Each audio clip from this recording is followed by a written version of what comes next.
Listen to me carefully. You know what anxiety really is? It's not a monster hiding in the dark. It's a whisper inside your mind that keeps saying you're not enough. It's that weight on your chest when you wake up and don't even know why you're afraid. But let me tell you something tonight, you are not broken.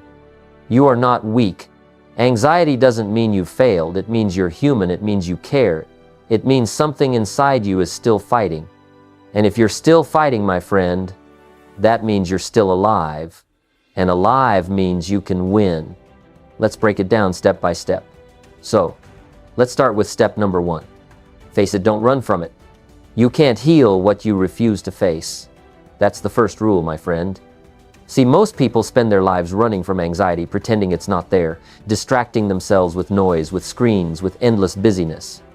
But you can't outrun something that lives inside you. You can't fight a shadow by turning off the light. You've got to stand still. You've got to look it in the eye. Anxiety is not your enemy. It's your messenger. It's your body's alarm system, trying to tell you something's off, something's unbalanced, something's been ignored for too long. You see, anxiety doesn't come to destroy you. It comes to wake you up, to remind you that somewhere along the way you stopped breathing deeply, stopped believing fully, stopped living presently. And the moment you stop running, that's the moment you take your power back. The moment you say, all right, I see you, let's talk. That's the start of your healing. Because facing anxiety isn't about being fearless, it's about being honest. It's about saying, I'm scared, but I'm here. I'm shaking, but I'm not backing down. Most people think courage means the absence of fear. But I said it, we all must suffer one of two things, the pain of discipline or the pain of regret. Facing your anxiety is the pain of discipline. It's standing in that fire of discomfort and saying, I will not let this moment define my destiny. You sit with your thoughts, you breathe, and you realize the fear that once looked like a storm is just a cloud passing by. When you face it, it starts losing power. When you stop hiding from it, it stops chasing you. Think about it. If you stop running, what happens to the thing that's been chasing you? It stops too. Because it never had power over you. It only had momentum. You were feeding it every time you tried to escape. But the day you pause, the day you sit with your heart pounding and still whisper, I'm okay, that's the day anxiety begins to shrink. So here's what I want you to do tonight. Stop calling yourself weak because you feel anxious. Weakness is not feeling. Weakness is running from feeling. Sit down with your fear. Listen to it. Let it speak. Maybe it'll tell you you've been overworking. Maybe it'll tell you you've been comparing too much. Maybe it'll tell you you've forgotten how to rest, how to trust, how to breathe. But don't silence it, understand it. Because the first step to overcoming anxiety is not escape, it's embrace. Not in surrender, but in awareness. When you face it, you strip it of its disguise. You stop being its victim and start being its teacher. You stop saying, why me? And start saying, what is this teaching me? And the moment you say that, the battle begins to turn. That's where peace begins. Step number 2, control what you can release, what you can't. One of the greatest roots of anxiety is control. The endless need to fix everything, plan everything, predict everything. But listen, life doesn't work that way. You can't control the waves, but you can learn how to surf. You can't control the wind, but you can adjust your sails. The people who live in peace aren't the ones who have perfect lives, they're the ones who've learned to surrender what's beyond their reach. You see, anxiety feeds on illusion, the illusion that if you think harder, worry longer, plan tighter, you'll stop bad things from happening. But worrying doesn't take away tomorrow's pain, it only steals today's peace. Every time you overthink a situation, your mind creates stories that don't exist. You live twice, once in reality and once in imagination. And most of us are exhausted not because life is so hard, but because we're living it twice. I say, don't major in minor things. And that's exactly what anxiety does. It makes you major in the minors. You spend hours trying to control people's opinions, outcomes, the future things that were never in your hands to begin with. But the moment you realize what's truly in your control, everything shifts. You can't control if someone loves you, but you can control if you keep loving yourself. You can't control if life hits you hard, but you can control if you keep standing. You can't control the weather, but you can decide whether you complain or you carry an umbrella. The moment you stop trying to control everything, you start to breathe again. Because peace doesn't come from perfect circumstances, it comes from inner clarity. You've got to separate what's yours and what's not. What's your job and what's God's job? What's your effort and what's destiny's plan? You handle the work, let life handle the rest. Think about a farmer. He plants the seed, waters the ground, tends the soil, but he doesn't scream at the clouds to rain. He doesn't beg the sun to rise faster. He does what's in his power, and then he trusts. That's faith, that's discipline, that's peace. Your mind needs the same wisdom. Wake up and ask yourself, what's mine today? Maybe it's making that call. Maybe it's showing up at work. Maybe it's taking one deep breath instead of 10 anxious ones. Do that. And when you've done what's yours, let go of the rest. Because peace isn't found in control, it's found in trust. Trust that life is unfolding exactly as it needs to. Trust that the storm won't last forever. Trust that you'll have the strength when the moment comes. You don't need to figure out all of tomorrow, just handle today with grace. My friend, the moment you start controlling only what's within your circle, your life changes. You'll stop feeling like a puppet of fear and you'll start walking like a master of presence. That's freedom. That's power. That's where your anxiety begins to lose its voice. Step number 3, build habits that build you. Let me tell you something, honest anxiety doesn't just appear out of nowhere. It grows in the gaps of our discipline. It feeds on inconsistency, on chaos, on lack of order. When your life is scattered, your mind becomes louder. When your day has no rhythm, your thoughts have no rest. So if you want to quiet the noise in your head, start by building habits that create harmony. I said it, success is nothing more than a few simple disciplines, practiced every day. And peace, my friend, works the same way.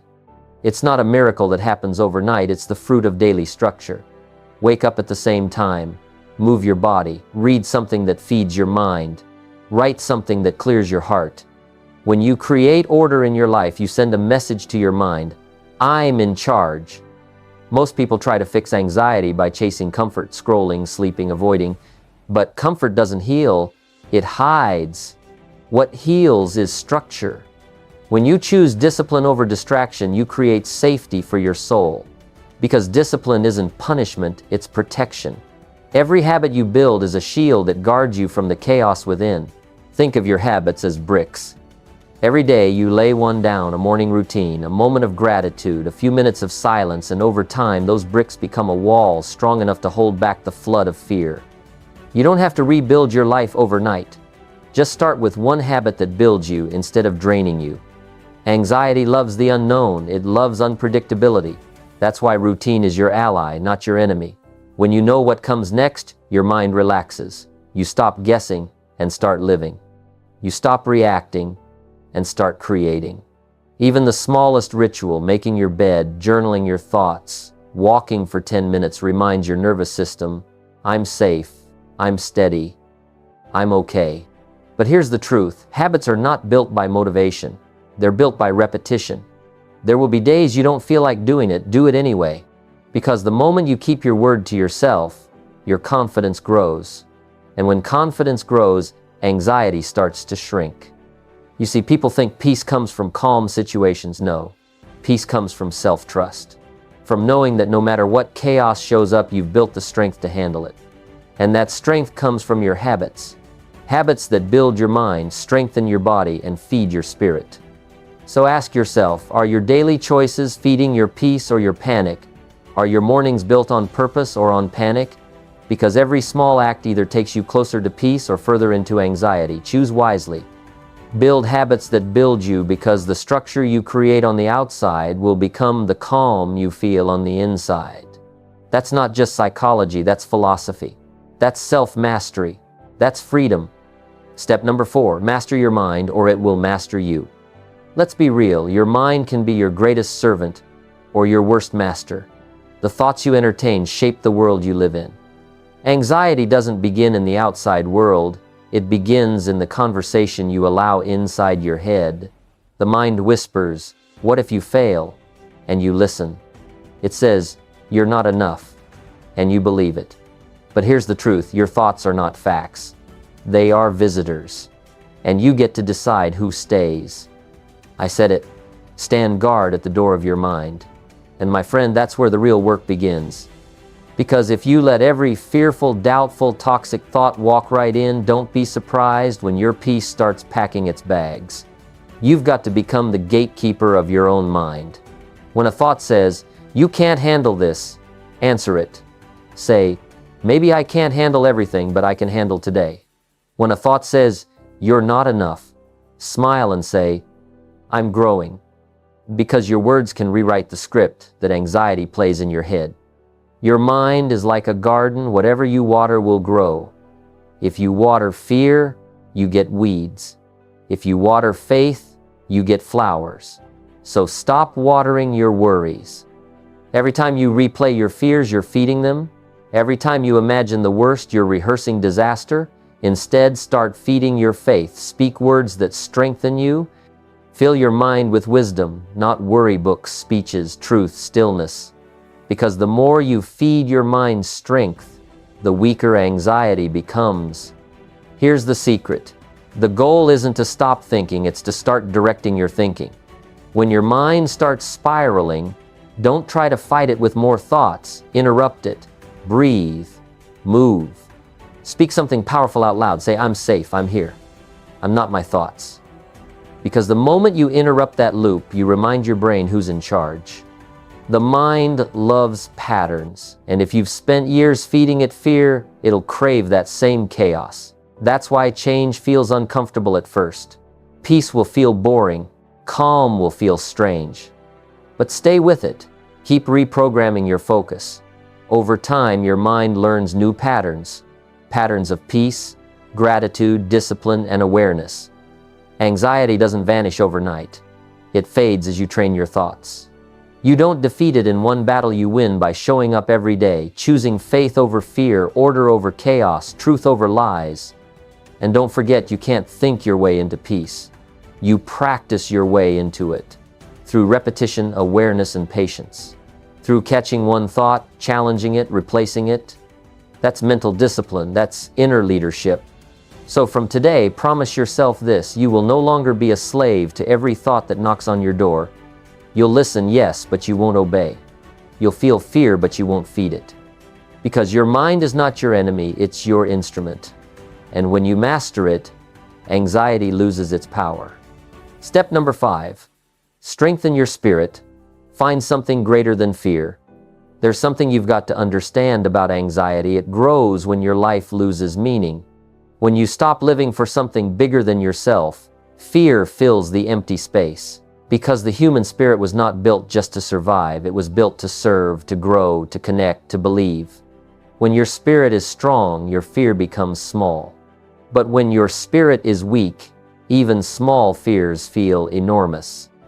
You can't fight anxiety just with logic, because anxiety isn't logical. It's spiritual. It's emotional. It's your inner self crying, "There must be more than this." You've got to give that voice something greater, to hold on to a mission, a purpose, a reason to rise when you don't feel like it. I say it every time. When the why gets stronger, the how gets easier. You can't control every storm, but you can anchor yourself in purpose.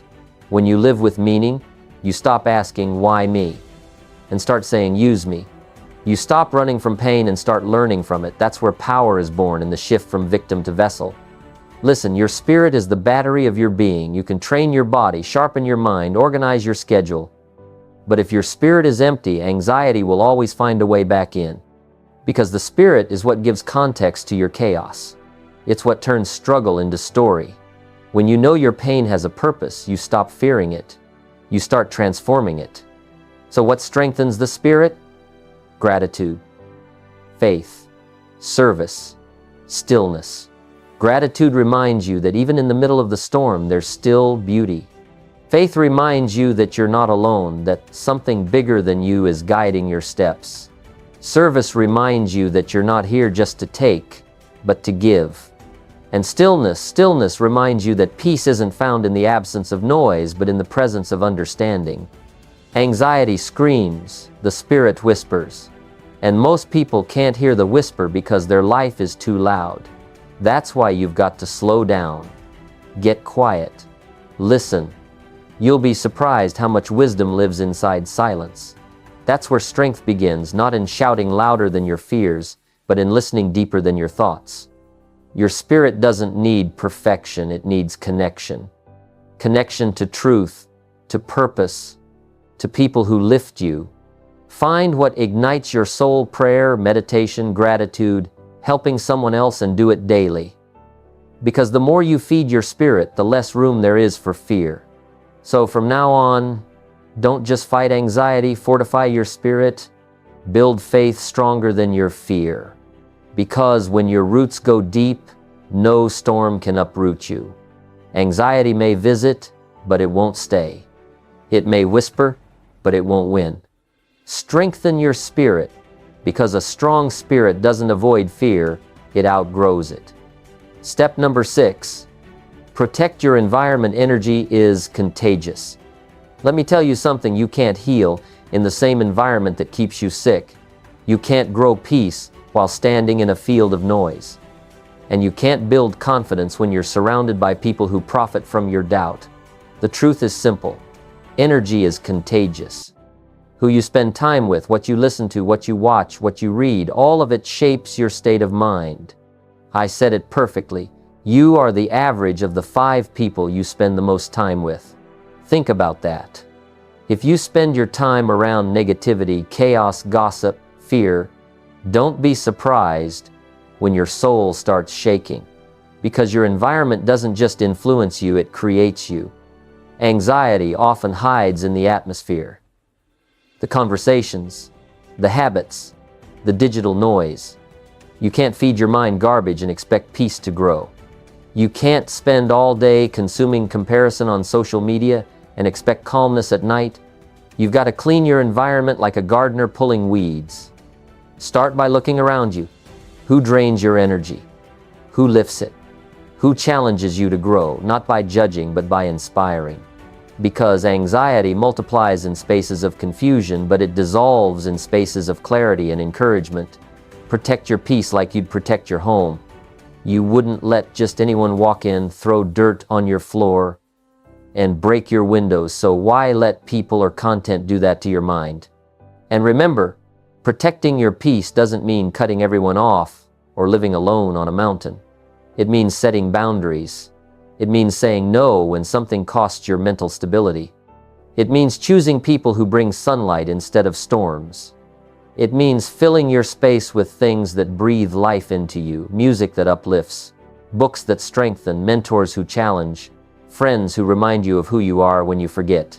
Here's something powerful sometimes: anxiety isn't a personal flaw. It's an environmental reaction. You're not weak, you're just overstimulated. Too many opinions, too many comparisons, too many distractions. And sometimes, the best therapy is not another technique, it's silence.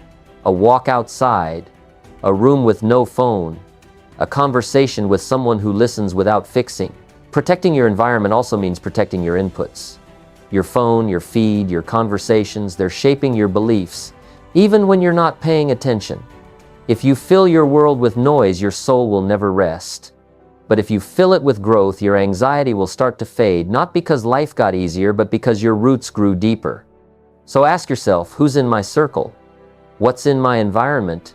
What energy am I breathing every day?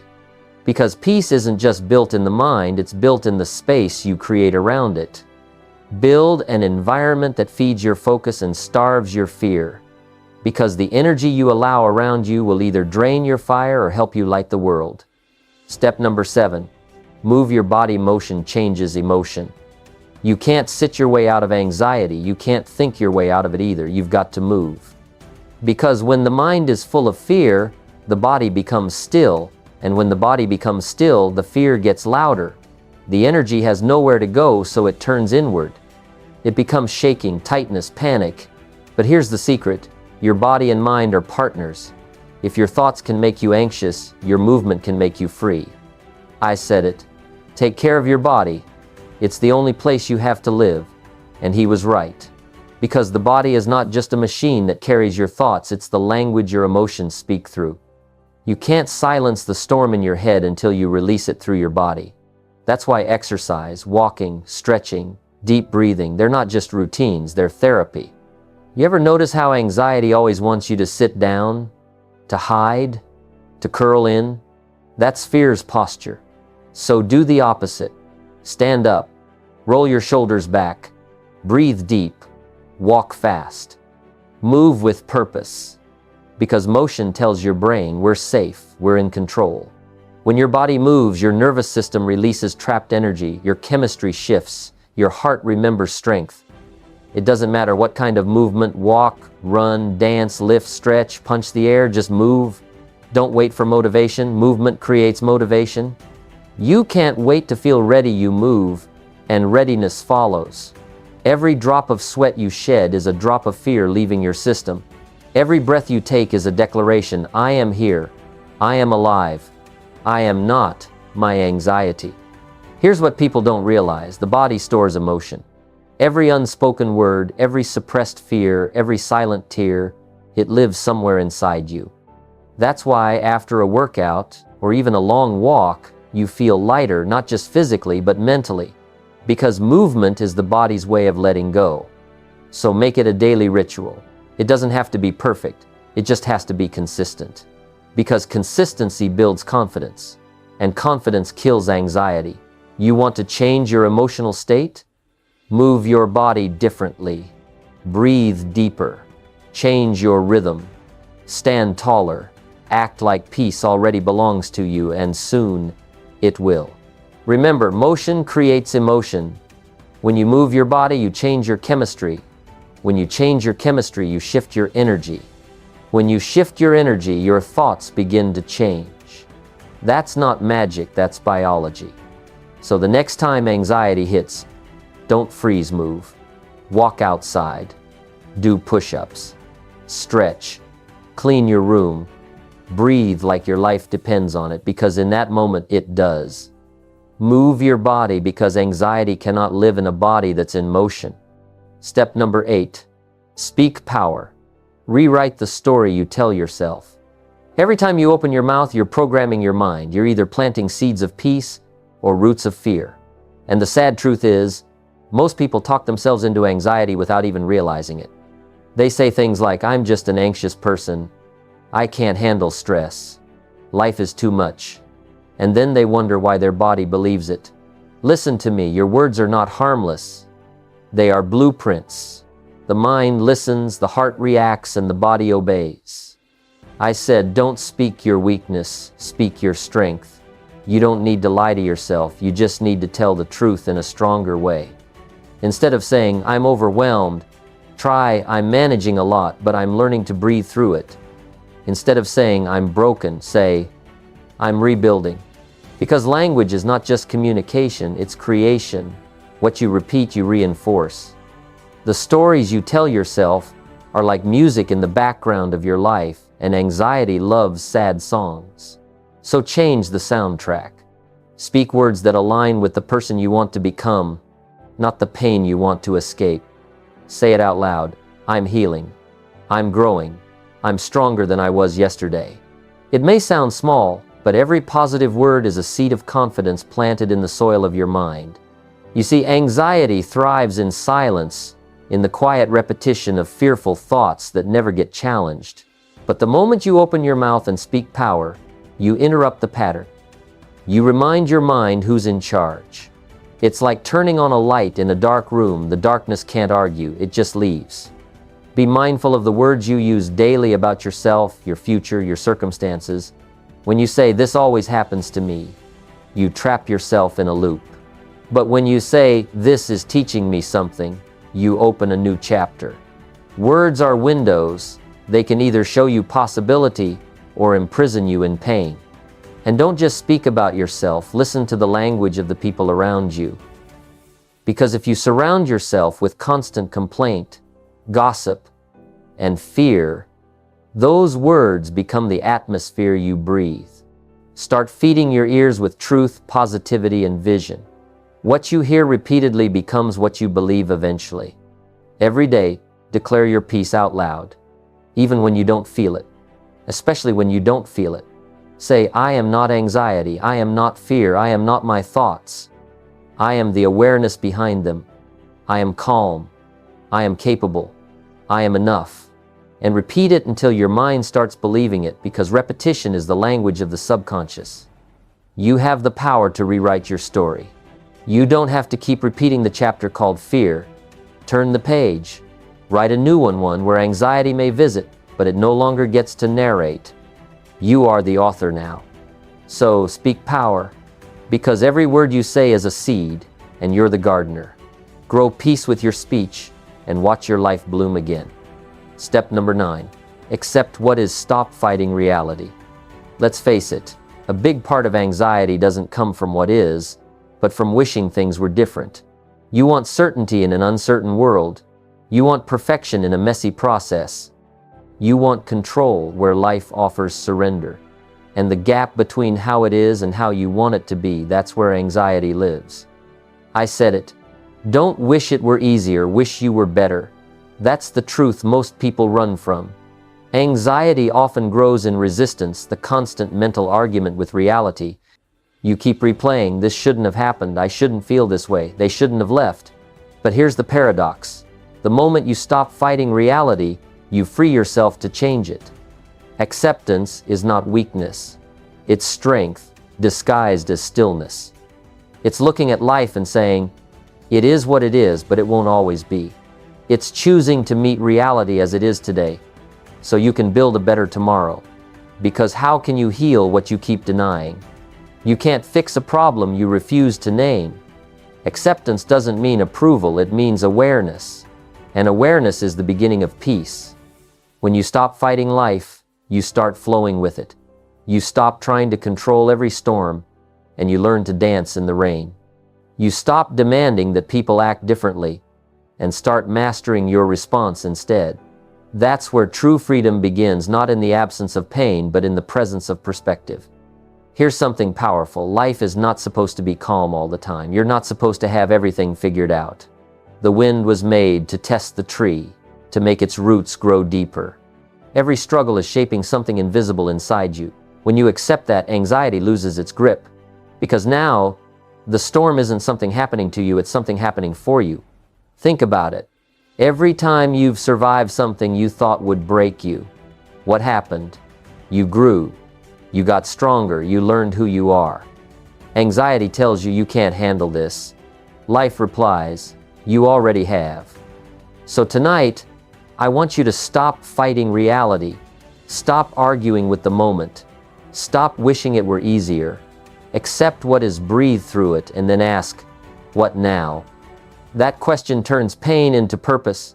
It shifts your focus from resistance to response. Acceptance doesn't mean the storm is gone. It means you've stopped being afraid of the rain. And once you stop fearing the rain, you begin to see its beauty. You begin to grow. So let go of the idea that peace means everything is perfect. Peace means you're present. Peace means you're here, now, fully awake, not lost in the past, not trapped in the future, just here. Because once you accept what is, anxiety loses its favorite weapon, resistance. And that, my friend, is when you finally start to live. Step number 10, choose growth, turn anxiety into your teacher. Listen closely, this is where everything changes. Because you can spend your life running from anxiety, or you can decide to learn from it. You can see it as a curse, or you can use it as a compass. Every time anxiety shows up, it's not there to destroy you, it's there to develop you. It's life's way of saying, there's something inside you that still needs strengthening. I said it, don't wish for less problems, wish for more skills. That's the shift, my friend. Anxiety isn't your enemy, it's your invitation to grow. It's a signal that something inside you is calling for mastery, mastery of your thoughts, your habits, your spirit, your focus. When you stop labeling anxiety as a flaw and start seeing it as feedback, everything changes. See, growth doesn't happen in comfort. It happens in chaos. It happens in those 3 a.m. moments when your heart is racing, your mind is spinning, and you still whisper, I'll be okay. That's strength being born. That's resilience in the making. That's the seed of greatness being watered by tears and persistence. You don't overcome anxiety by erasing it, you overcome it by evolving through it. You learn to walk with it. You learn to hear its message without letting it control the volume. You learn that anxiety is not a sign of weakness, but a sign of awareness. It means you're sensitive, alive, aware of life's weight. But awareness without direction becomes chaos. Direct that awareness into growth. When anxiety says you're not ready, you reply, maybe not, but I'll prepare. When it says you can't handle this, you say, I've handled everything before. When it says, what if I fail? You answer, then I'll learn and I'll rise again. That's how you turn anxiety from a voice of fear into a teacher of strength. Because here's the truth, life isn't about eliminating fear, it's about expanding courage. The more you grow, the more peace follows. The more you learn, the less fear controls you. Anxiety wants to shrink your world. Growth expands it. Anxiety says stay small. Growth says stand tall. You are not a victim of anxiety. You are the sculptor of it. Every panic, every doubt, every trembling breath, they're all pieces of clay that you can shape into wisdom. Don't curse your anxiety. Use it. Let it teach you patience, empathy, compassion, discipline, faith. Let it make you gentle with others and unshakable within yourself. And remember, you're not supposed to fix yourself. You're supposed to find yourself. You're supposed to remember who you were before fear started whispering lies. You're supposed to return home to that strong, calm, grounded version of you that life tried to make you forget. Anxiety is just a reminder that you've drifted, but you can always come back. So stand tall, breathe deep, lift your head, and declare, I am not broken. I am becoming. I am not anxious. I am awakening. Because the ultimate guide to overcoming anxiety isn't about escaping fear, it's about transforming it into fuel. And when you do that, you won't just survive life, you'll lead it. You'll inspire others. You'll stand on the same stage one day and say, if I can master my mind, you can too. That's not just victory, my friend. That's freedom. So tonight, if your heart's been heavy, if your mind's been loud, listen to me. You are stronger than you think. You've made it through every bad day you thought would break you, and you're still here. That's not weakness, that's proof. Proof that something inside you refuses to quit. Anxiety doesn't mean the end, it means there's more of you left to discover. It means there's still fire in your chest, purpose in your pain, and strength in your struggle. Don't let fear write your story, you hold the pen now. Write it with courage. Write it with faith. Write it with the unshakable belief that your best chapter hasn't even been written yet.